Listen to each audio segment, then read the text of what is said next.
Hello, good mornings. Welcome to Vision Classes. To subscribe, share and like my YouTube channels. मैं आपका chemistry tutor विवेक यादव। जैसा कि हमने part number first और second के अंदर डिस्कस कर चुके थे एवरेज रेट, इंस्टेनियस रेट और रेट ऑफ रिएक्शंस। आज जो हमारा मेन मोटिव होगा वो होगा factor affecting rate of chemical reactions, rate law, order of reactions और कैसे हम रेट कांस्टेंट को फाइंड आउट करते हैं। तो आइए अब हम ना नेक्स्ट पार्ट नंबर 3 को स्टार्ट करते हैं, factor affecting rate of chemical reaction. तो आपके पास है factor affecting rate of chemical reactions. तो पहला फैक्टर हमारे पास है nature of reactant. Nature of reactants, तो ध्यान रखेंगे रिएक्टेंट्स का मेन रोल होता है, क्योंकि रिएक्टेंट जो हम लेते हैं उसके अंदर एक में किसी में आयनिक बॉन्ड भी हो सकता है या क्या हो सकता है, कोवलेंट बॉन्ड भी हो सकता है। ठीक है, अगर आपके पास जो रिएक्टेंट आपने लिया है उसमें आयनिक बॉन्ड है तो रिएक्शन फास्ट होगी कंपैरिजन टू कोवलेंट बॉन्ड, क्योंकि ये जो आयनिक बॉन्ड है वो मोर रैपिडली क्या हो जाएगा, ब्रेक डाउन हो जाएगा जैसे आप उसको एक्वस सॉल्यूशन के अंदर लोगे। बट कोवलेंट मॉलिक्यूल के अंदर वो कुछ पार्ट ऑफ एनर्जी को कंज्यूम करेगा, फिर उसके अंदर ब्रेकिंग ऑफ बॉन्ड होगा। ठीक है, तो ये था हमारे पास first nature of a reactant. Second आपके पास है concentration of reactant. Concentration of a reactant, तो जो रेट ऑफ रिएक्शन आपकी है, रेट ऑफ जो रिएक्शन आपकी है वो डायरेक्टली प्रोपोर्शन होती है किसके, कंसंट्रेशन ऑफ रिएक्टेंट के। कंसंट्रेशन ऑफ ए रिएक्टेंट की क्या होती है, डायरेक्टली प्रोपोर्शनल होती है। थर्ड पॉइंट हमारे पास है टेम्परेचर। टेम्परेचर की बात करें हम तो rate of reaction increase with increase temperature. Rate of reaction इसका मतलब है इंक्रीज, इंक्रीज विद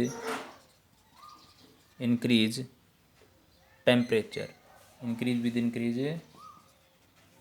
टेम्परेचर। कि आपकी जो रेट ऑफ रिएक्शन आप टेम्परेचर इंक्रीज करोगे तो रेट ऑफ रिएक्शन भी क्या होगी, इंक्रीज होगी। उसके बाद आपके पास है प्रेजेंस ऑफ कैटलिस्ट।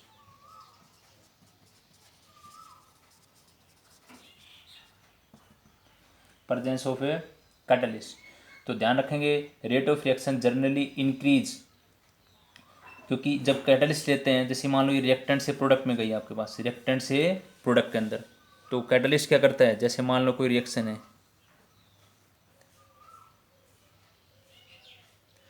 ये आपके पास है विदाउट कैटलिस्ट, ये आपके पास क्या है जब कैटलिस्ट आपने नहीं लिया हो विदाउट, और ये कैटलिस्ट के साथ है, तो इस एक्टिवेशन एनर्जी जैसे पहले ये इतनी हाइट थी, फिर ये होगी इतनी होगी आपके पास, तो आपका जो कैटलिस्ट है वो क्या करता है, एक्टिवेशन एनर्जी क्या कर देता है, डिक्रीज कर देता है, और रिएक्शन को कर देता है फास्ट। तो रिएक्टेंट से प्रोडक्ट में वो फास्टली जाते हैं। अगर जो रिएक्शन मान लो 15 डेज में हो रही थी तो कितने में हो जाएगी आपके पास, 5 डेज में हो सकती है, या वो आप 2 डेज के अंदर हो सकती है।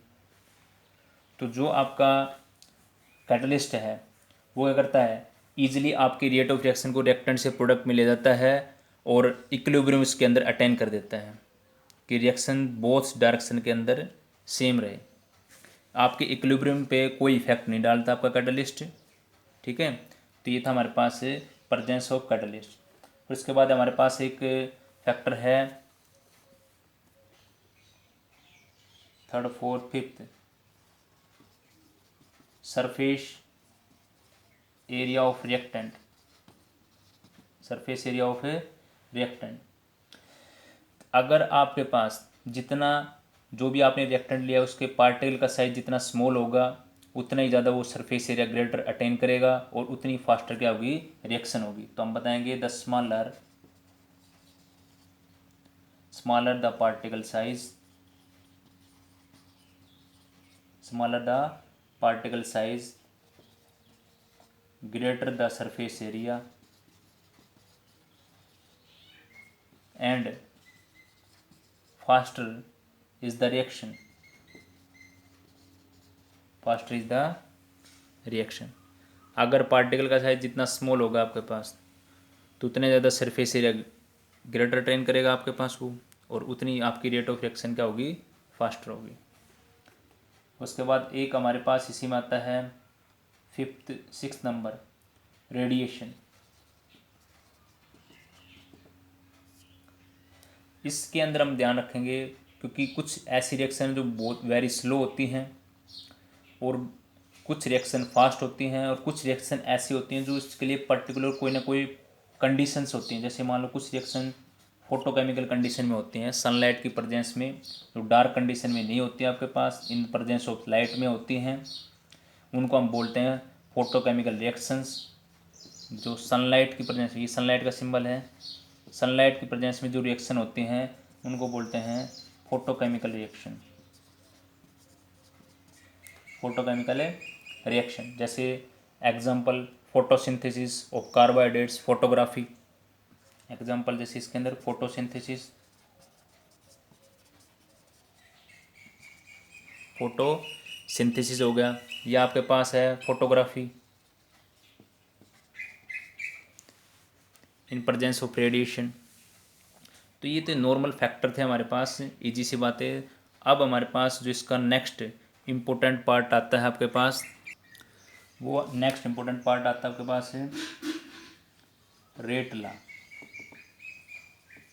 रेट लॉ, तो ध्यान रखेंगे रेट लॉ क्या है। एक हमारे पास एक्सपेरिमेंटल डिटर्मिनेशन होता है, एक डिटरमाइन करते हैं जिसको हम, तो हम बताएंगे इसके अंदर it is an experimentally determined expression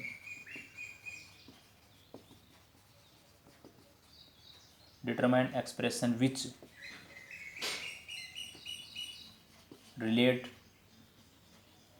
the rate of reaction with concentration of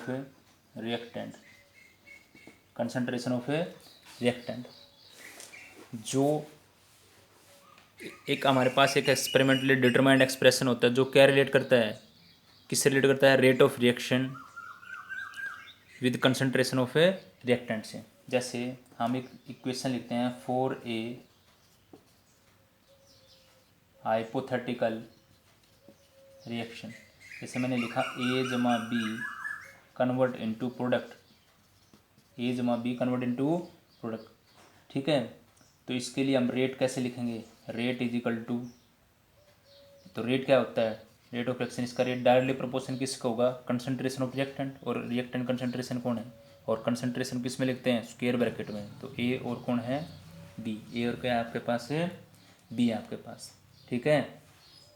अब इसके ऊपर मान लो हमने यहाँ पे लिख दिया, इसके पावर पे लिख दिया एम, यहाँ पे लिख दिया एन, यहाँ पे क्या लिख दिया एम, और यहाँ पे क्या लिख दिया एन लिख दिया, जो किसको रिप्रेजेंट कर रहे हैं आपके पास, जो आपको रिप्रेजेंट कर रहे हैं स्टिचोमेट्रिक कोफिशिएंट।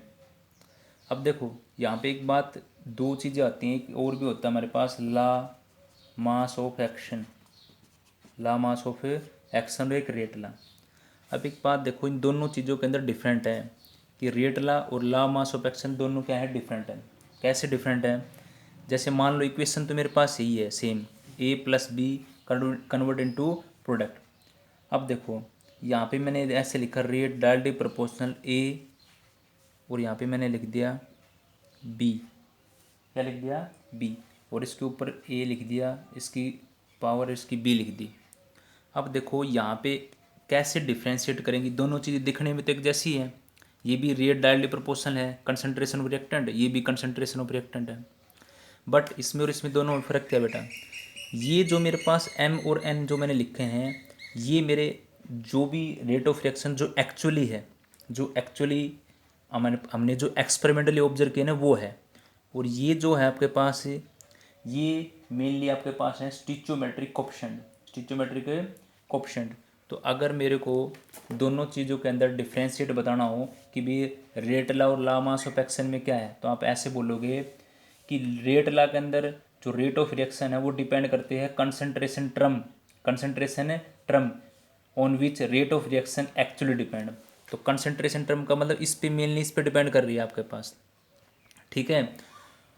और दूसरी बात, अगर मैं ला मास ऑफ एक्शन की बात करूं तो वो मेनली बेस्ड होती है स्टिक्योमेट्रिक ऑफ द इक्वेशन। स्टिक्योमेट्रिक ऑफ ये जो होते हैं ना आपके पास, ये आपके पास होते हैं स्टिक्योमेट्रिक कोएफिशिएंट। अब ये कैसे आते हैं, जैसे मान लो इस इक्वेशन में ऐसे लिख देता ए जमा बी, इसके आगे स्मॉल ए लिख दिया मैंने और इसके आगे स्मॉल बी, और ये क्या कर दिया इसके अंदर प्रोडक्ट, क्या लिख दिया इसका प्रोडक्ट। तो ये जो है ना आगे टर्म लिखा हुआ ये आपके पास स्टिक्योमेट्रिक कोएफिशिएंट है।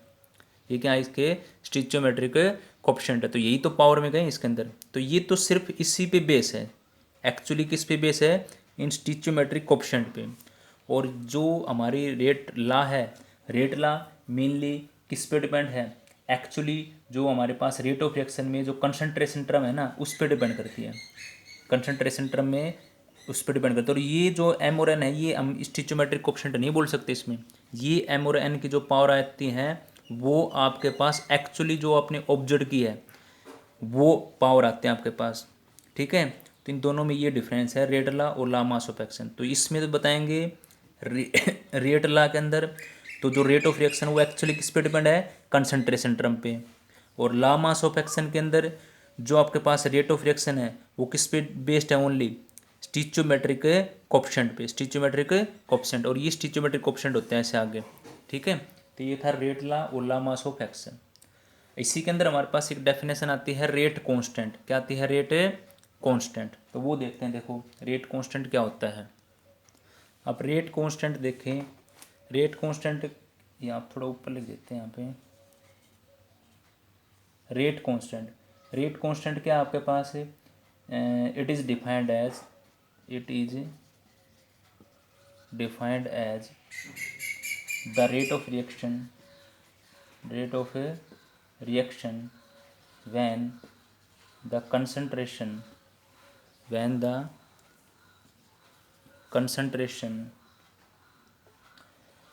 concentration of reactant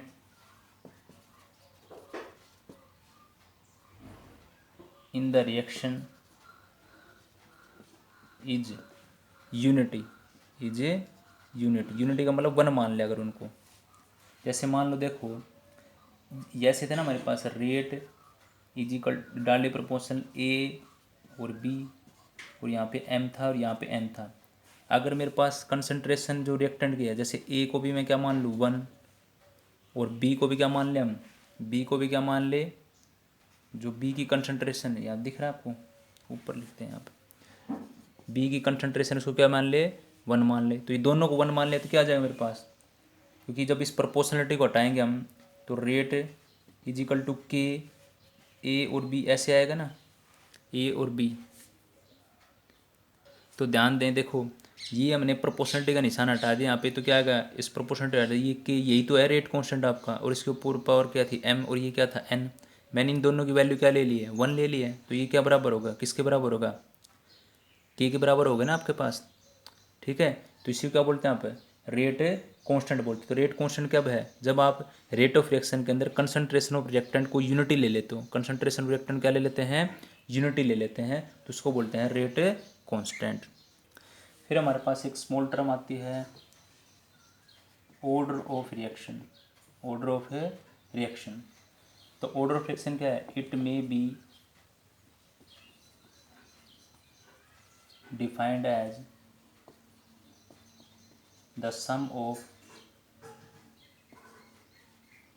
power of the concentration of the reactant